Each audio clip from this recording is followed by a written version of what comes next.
Welcome, viewers, to Chronicles of Old Tales, where we unearth the most unsettling stories hidden in the darkest recesses of history.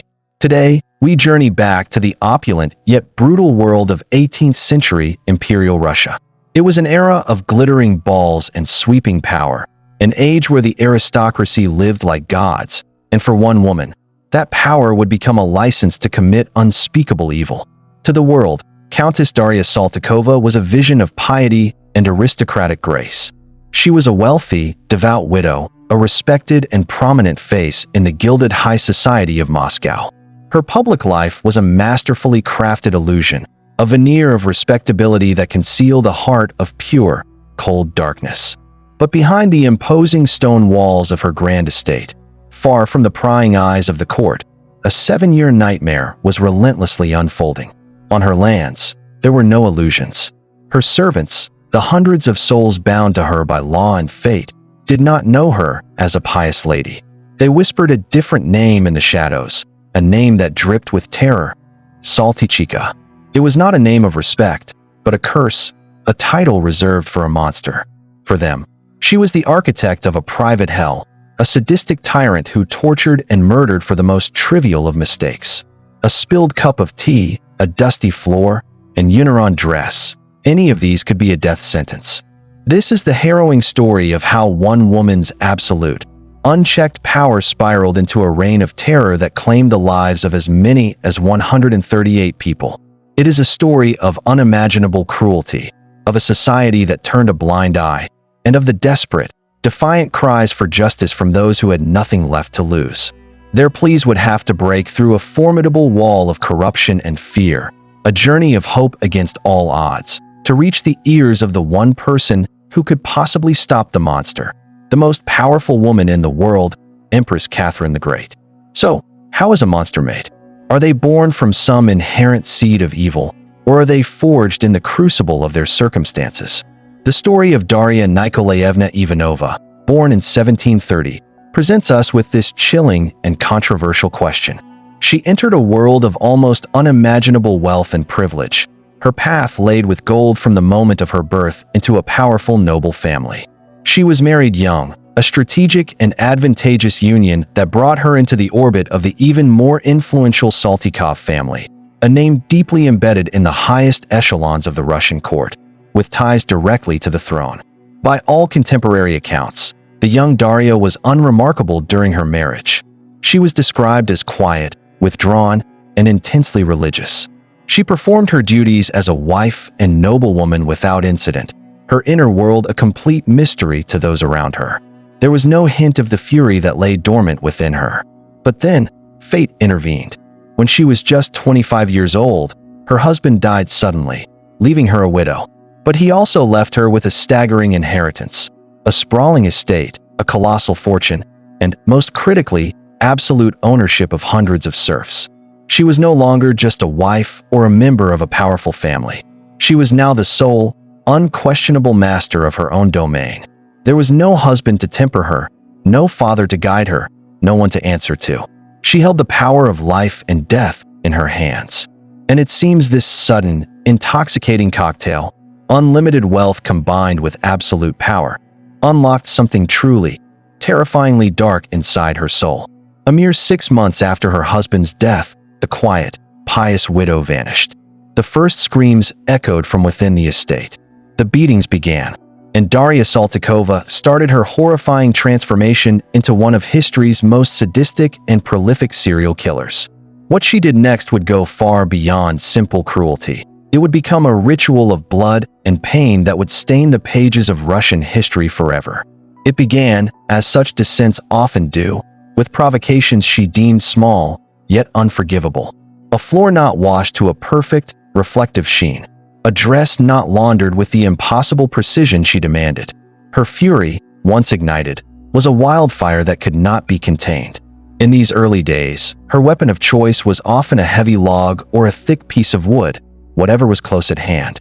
She would seize it and unleash a torrent of blows upon the servant girl deemed responsible, her rage escalating with every strike. But this was merely the overture. Once the first taboo of violence was broken, her rage needed ever more extreme outlets. The beatings swiftly and systematically escalated into something far more sinister: ritualized, imaginative torture. The tiniest perceived slight, a misplaced glance, a moment of hesitation, could trigger a volcanic fury that would only be extinguished when the victim's life was. Her methods were a testament to a horrifyingly inventive and depraved mind. She seemed to explore the very boundaries of human suffering. Kettles of boiling water were a frequent tool, which she would pour over the bare skin of her victims, scalding them mercilessly. She used hot irons, the kind used for pressing clothes, to brand and burn their flesh, filling the air with the sickening smell of scorched skin. She would grab red-hot tongs from the fireplace and use them to tear at their ears and noses. In fits of rage, she would seize them by the hair, ripping out handfuls with her bare hands. There were even accounts of her dousing their hair in flammable oil and setting it ablaze, turning them into living torches. The once stately Saltykova estate became an abattoir. The sounds of cracking whips, splintering wood, and agonizing, unending screams became the chilling, daily soundtrack to life on her property. Some victims were beaten with such relentless brutality that their bones were left exposed, their bodies broken beyond recognition. This was not just about inflicting physical pain. It was a campaign of profound psychological warfare. Saltykova seemed to derive a sickening, godlike pleasure from her total and absolute domination over the people she considered her property. She orchestrated scenarios of exquisite cruelty, forcing husbands to take up the whip and flog their own wives while she watched, analyzing their every move. If a husband showed a flicker of hesitation, a moment of mercy, he would be next, and his fate would be infinitely worse. Her goal was not just to punish, but to shatter the human spirit, to obliterate love and loyalty, replacing it with pure, abject terror. In one particularly twisted and sustained series of acts, she grew enraged with a male serf named Ermolay Aline. To punish him, she murdered his young wife. After a period of grieving, he was permitted to remarry, only for Saltykova to murder his second wife as well. Then his third. It was as if she were determined to systematically destroy any hope of happiness or connection in his life, to isolate him in an ocean of grief she herself had created. Her rage was disproportionately, almost obsessively, aimed at young women. Recent brides, in particular, seemed to ignite a special, jealous hatred in her. Of her dozens and dozens of victims, only a handful were men. Perhaps the most chilling stories to emerge from the estate were those of victims being stripped naked, dragged outside, and tied to a post in the dead of the brutal Russian winter, left for hours, or even days, until they froze to death. The frostbite, the slow numbing, the final surrender to the elements. It was a slow, agonizing, and silent execution. Rumors also swirled of even more depraved acts, whispers of her trampling pregnant women to death, and even engaging in cannibalism, though these accusations were never officially proven in court. But frankly, they weren't needed. The confirmed acts, the catalog of horrors that were verified, were more than enough to cement her reputation as a monster in human form, a blight on humanity. For 7 long, blood-soaked years, this reign of terror continued unabated, a private kingdom of pain hidden behind a public mask of piety. How could this happen? How could one woman get away with so much murder for so long? The answer lies not just in her own cunning, but in the very fabric of the society that enabled her. You have to be asking yourself, how? How did she get away with this? Not for a month, not for a year, but for 7 years. How did an entire estate filled with witnesses, survivors, and grieving families remain silent? The answer is as disturbing as the crimes themselves, and it is rooted deeply in the rigid, unforgiving social structure of 18th century Russia. In this world, serfs were not seen as people. They were, under the full protection of the law, property. They belonged to their masters in the same way that land, livestock, and furniture did. Their lives, their bodies, their families, all were subject to the absolute and unquestioned will of their owner. To lodge a complaint against a noble was not just futile, it was an act of rebellion. The serf who dared to speak out was almost always the one punished, often flogged into submission or exiled to the desolate wastes of Siberia for their insolence. And Darya Saltykova was not just any noble. She was fabulously, untouchably rich, and had woven a complex web of connections that reached into the highest offices of local government and law enforcement. Her power was absolute, not just on her estate, but in the surrounding region. On at least 21 separate and documented occasions, terrified serfs and the grief-stricken relatives of her victims summoned every last ounce of their courage to try. They risked everything to file official complaints about the murders, the torture, and the disappearances. They spoke to police officials, to government clerks, to anyone who would listen. Every single time, the result was the same. They were turned away, dismissed, or worse. Saltykova's vast fortune operated like a shield. Bribes flowed freely, ensuring that local officials remained loyal, compliant, and blind. The official complaints, documents detailing horrific crimes, were often delivered directly back into the hands of Saltykova herself. And one can only imagine the cold, triumphant look in her eyes as she read the names of those who had dared to defy her. The punishment that followed for these brave souls was swift and unimaginably horrible, a clear and brutal message to anyone else who might consider speaking out. Saltykova had built a fortress of impunity around herself, its walls paid for with blood money and sealed with a mortar of pure fear. The few local officials, priests, or neighbors who might have suspected the true extent of the horrors were either too terrified to act or were comfortably on her payroll. She moved with the serene confidence of someone who believed she was truly above God and law. She became so brazen, so assured of her immunity, that she barely bothered to conceal her crimes. The mutilated bodies of her victims were often unceremoniously dumped in the woods surrounding the estate, or buried in shallow, unmarked graves on the property by servants who knew their own lives depended on their silence. For the hundreds of serfs trapped on the Saltykova estate, there was no escape. There was no one to turn to. Their world was a closed loop of terror, a sealed microcosm of hell on earth, presided over by a woman who had appointed herself their judge, their jury, and their executioner. But even the strongest fortress can develop a crack. And after 7 years of darkness, a tiny glimmer of hope was about to appear, carried by two men who refused to be broken.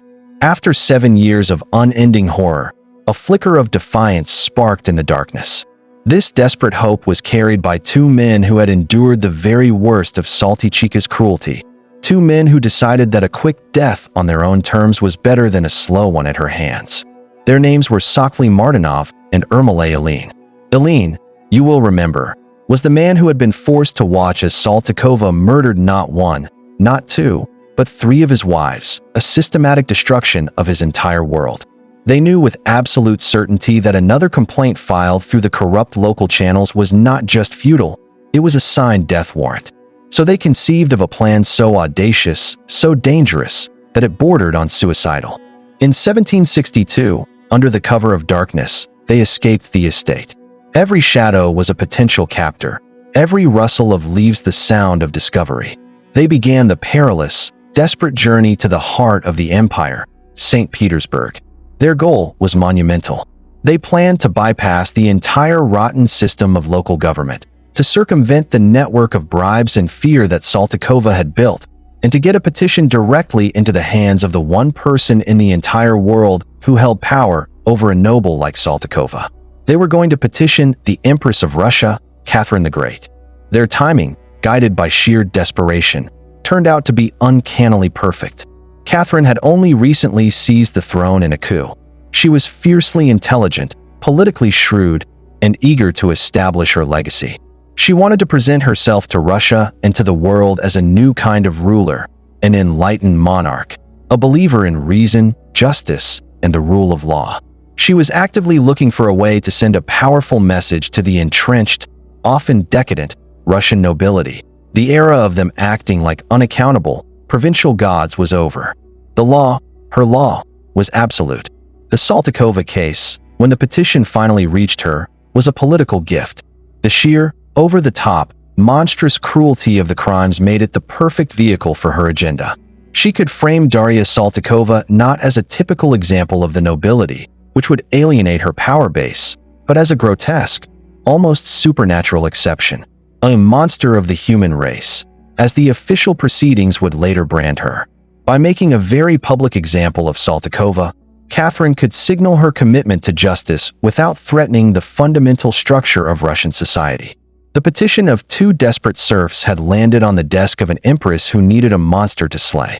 Catherine acted decisively. She ordered a full-scale, public investigation into the affairs of Countess Darya Saltykova. The wheels of imperial justice, so long rusted shut for the serfs of Moscow, began to grind into motion. Saltykova was arrested in 1762, her fortress of impunity finally breached. But bringing her to justice and untangling her 7-year reign of terror would be a long, arduous, and frustrating process, a legal battle that would drag on for 6 grueling years. Before we witness the final, dramatic confrontation between the state and the sadistic countess, if you're finding this exploration into the dark side of power compelling, please take a moment to support Chronicles of Old Tales by hitting that like button and subscribing to the channel. Your support allows us to keep digging into these forgotten histories. The investigators appointed by Empress Catherine faced a monumental task. Even with the full weight of the Empress's authority behind them, the wall of fear Saltykova had built was nearly impenetrable. When they arrived to interview witnesses, they were met with silence. The serfs were paralyzed with a deep, conditioned terror. For years, they had been taught that Saltykova was omnipotent, that she was untouchable, and that speaking out against her would only lead to unimaginable pain for themselves and their families. They couldn't believe this time would be any different. They feared it was just another one of her cruel tricks. Slowly, painstakingly, the officials from St. Petersburg began their work.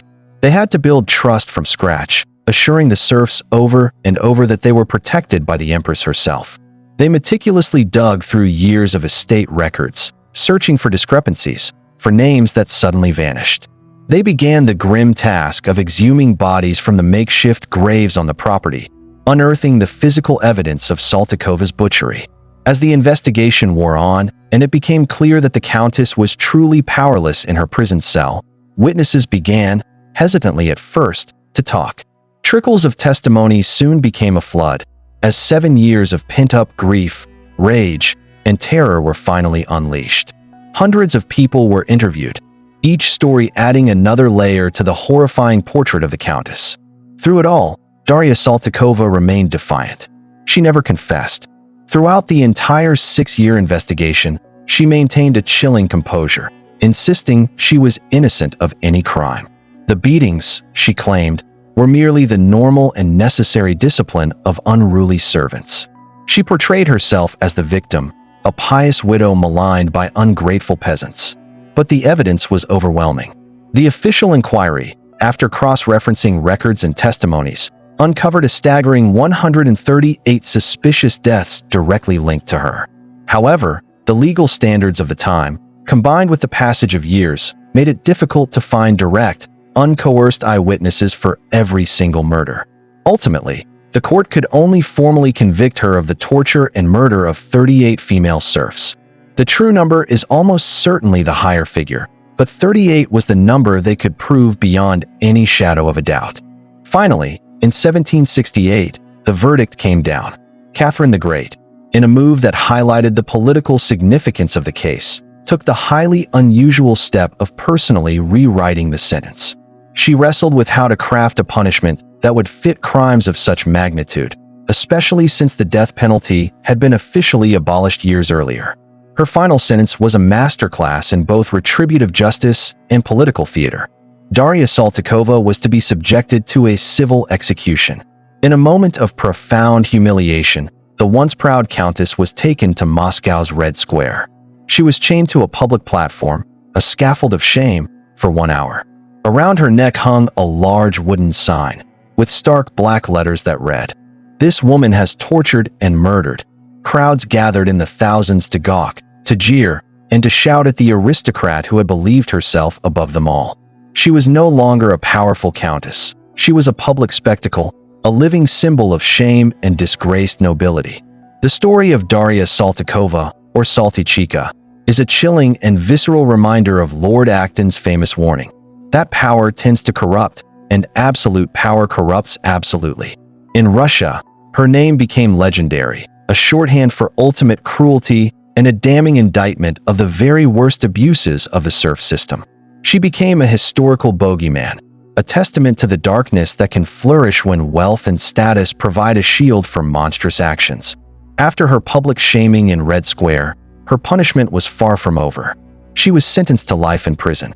She was taken to the Ivanovsky convent, and there, she was confined to a specially prepared repentant cell.